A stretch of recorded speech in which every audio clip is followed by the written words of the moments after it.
Good morning students.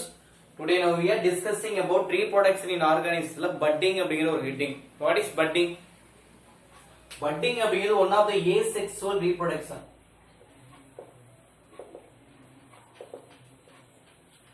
Budding. What is budding அப்படினாவே என்ன meaning அப்படினு கேட்டா one of the asexual reproduction is called budding அப்படினு சொல்லுவோம். அப்ப the formation of buds is called budding அப்படினு சொல்லுவோம். ஒரே லைன் தான் formation of buds.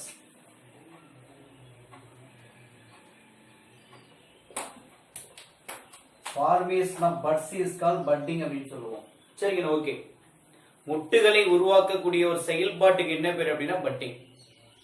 இதுல the parent body can producing one or more buds.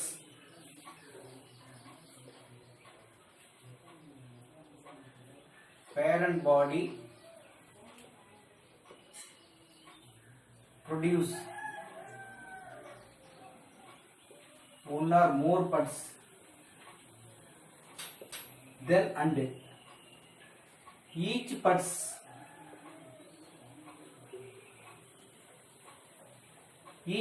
grow a new individual. That is budding. Understand? The parent body can producing one or more buds. Each bud can growing for new animal or new individual. Okay.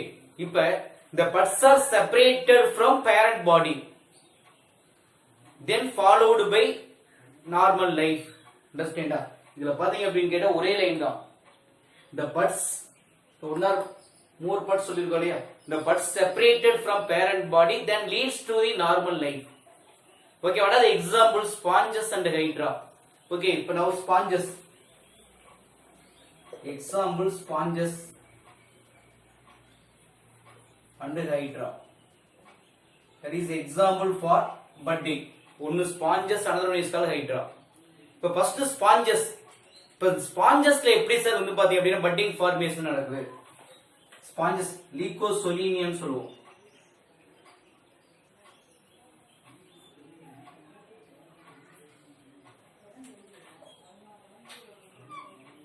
That is sponges. That is bud formation. Okay, but then next the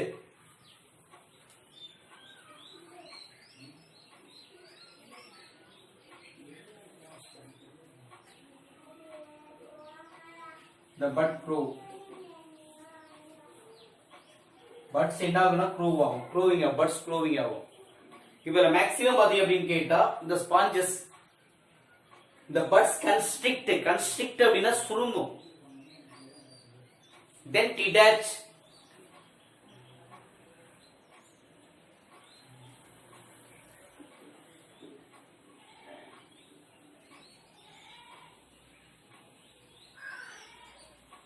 Then detach from the parent body.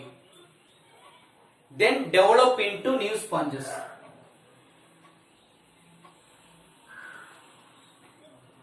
Then develop to new sponges. That is example for budding formation in sponges. Okay, understand? So the sponges la buds என்ன ஆகுது அப்படினு கேட்டா grow ஆகுது, அதே மாதிரி constrict ஆகும், then detached from the parent, then to developing new individual. Then next the budding can classified into two types. One is exogenous, another one is called endogenous. The budding can classified into two types. One is exogenous, another one is called endogenous. ஒரே line தான். அப்ப எக்ஸோனாவே out side of the பாடின்னு சொல்லுவோம். ஒரே line. அப்ப the budding formation occur outside of the body அப்படின்னு கேட்டா budding formation occur outside of body. Outside of body na exogenous. அதே budding formation occur in inside the body அப்படின்னு கேட்டா that is endogenous. Okay, today only now discussing only என்ன sir exogenous. இப்போ what is exogenous னா என்ன sir? அதே same.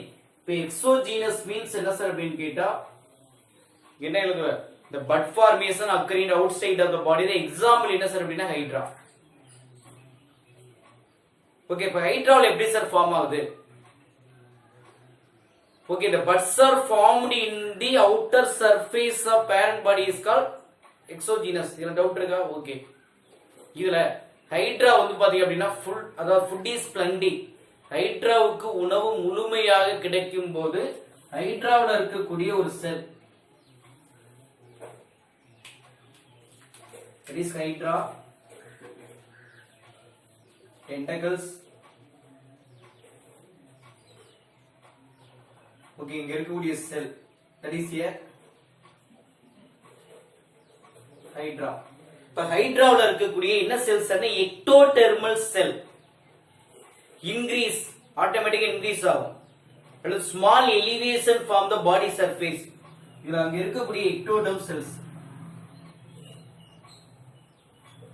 Ectoderm cells means என்னன்னு கேட்டா outer surface of the body cell is called ectodermal cells. But in this ectodermal cells increase and elevation of என்ன sir அப்படினா body surface. Okay, elevation of body surface. Okay, இங்க form ஆயிருக்கு. இது எங்க sir அப்படினு கேட்டா ஃபர்ஸ்ட்ல. ஓகே, ரெண்டு. ஓகே, மறுபடியும் உனக்கு என்ன சார் அப்படின்னா அங்க இருக்கக்கூடிய எக்டோடெர்மல் அண்ட் எண்டோடெர்ம் செல்ஸ் ரெண்டுமே புஷ்ட் அவுட் என்ன சார் அப்படின்னா ஃபார்ம் ஆஃப் பட்ஸ். இப்ப செகண்ட்ல பாத்தீங்க அப்படின்னா இதே சேம் ஹைட்ரா, இதே சேம் டென்டக்கிள்ஸ். ஓகே, இப்ப இந்த இடத்துல இங்க இருக்கக்கூடிய டூ லேயர், அதாவது outer layer ectoderm cells, that is epidermal cells, ectodermal cell and endodermal cells. Endodermal cells சரி, ரெண்டுமே உனக்கு என்ன பண்ண அப்படின்னா புஷிங் அவுட். ஓகே, ஒரு புஷிங் அவுட், ஒரு பட் மாதிரி வந்து பார்த்தா உருவாக்கும். ஒரு புஷிங் அவுட், வெளியே தள்ளும். டு ஃபார்ம் என்ன சார் அப்படின்னு கேட்டா பட்ஸ் அப்படின்னு சொல்லிட்டோம். அப்ப இந்த பட்ஸ் கண்டெய்னிங், இப்ப இந்த பட்ஸ் இருக்கு இல்லையா, இந்த buds containing interior lumen. Lumen அப்படின்னாவே எம்டி ஸ்பேஸ். லூமன் அப்படினாவே எம்டி ஸ்பேஸ் அப்படின்னு சொல்லுவோம். அப்ப இது உனக்கு என்ன ஆகுது? கண்டினியூ டு தி ஆர்சர் அப்படின்னு கேட்டா கேஸ்ட்ரோவாஸ்குலர் கேவிட்டி. இது ஒரு நீண்டு இருக்கும் அப்படின்னு கேட்டா என்ன? இங்க இருக்கக்கூடிய இந்த buds can connecting or increasing or continuously with presence of எங்க சார் அப்படின்னு கேட்டா என்ன? Gastrovascular cavity. அது ஒரு நீண்டு இருக்கும். அதாவது நம்முடைய சென்டர் ஆக்சிஸ்ல இருந்து ஃபுல்லா ஃபார்ம் ஆயிருக்குன்னு சொல்றாங்க. Okay, then the buds can enlarge. Buds என்ன ஆட்டோமேட்டிக்கா உங்களுக்கு enlarge ஆகும். Okay, அடுத்த next.